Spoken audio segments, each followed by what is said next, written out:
Hi, I'm Michael Costa, and I've got a copy of the new Slate FG-2A, an amazingly accurate emulation of one of the most popular opto compressors in history, the LA-2A. Slate Digital have gone to an amazing effort to model every last nuance of a golden original unit, and in my opinion, they've done a really great job, as you'll soon hear. We'll just have a quick look around the interface, and being an LA-2A, this doesn't take long. You've just got the two main controls here, the peak reduction and the gain.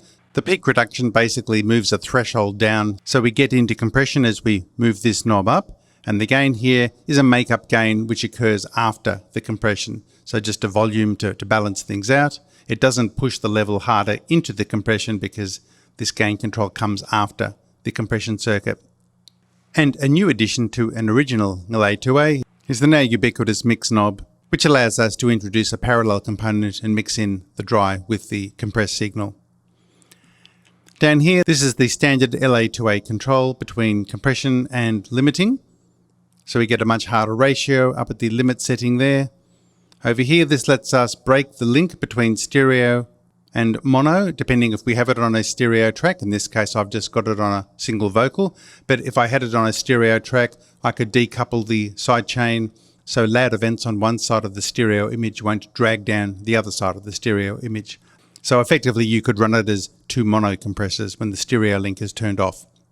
And over here is the control that on original LA-2As is actually on the back panel, and it's the sidechain detector circuit, allowing us to tailor the frequencies that the detector circuit is triggered by. So if we put this on deep 808s, we can high pass the low frequencies so they don't trigger the compressor and send it into deep compression prematurely. LA-2As are loved on a raft of sources, but today I'll just briefly demo two of the most popular, vocals and bass. Now in both cases, I've level matched the compressed signal and the bypass version as closely as I could with a loudness meter over several seconds. So we're actually comparing matched perceived loudness as opposed to some random peak reading that occurred somewhere in the file. So let's have a listen. We'll start with the vocal. I'll bypass the FG-2A first. This place is such a part of us, knowing every pathway, knowing every leaf and tree. And the story of the two of us, all the ties that bind the secret life of you and me. And now in.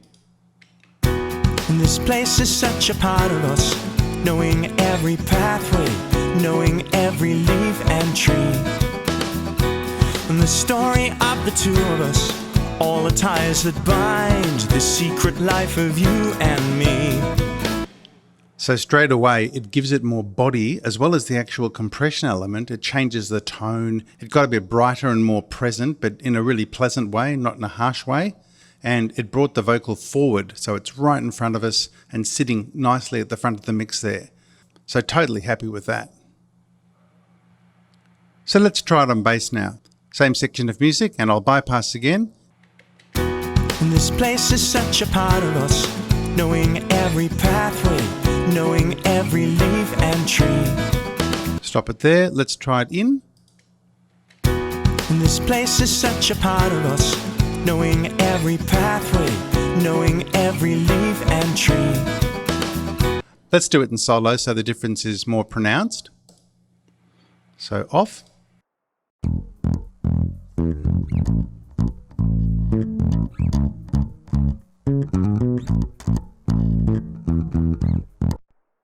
Back in.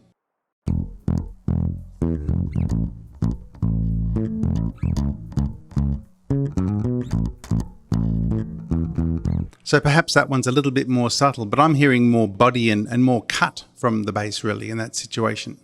So that was just a quick look at the new Slate FG-2A, and that is included in the Slate Digital All Access Pass for all existing and future subscribers. Hope you found that useful, and I'll see you in my next tutorial.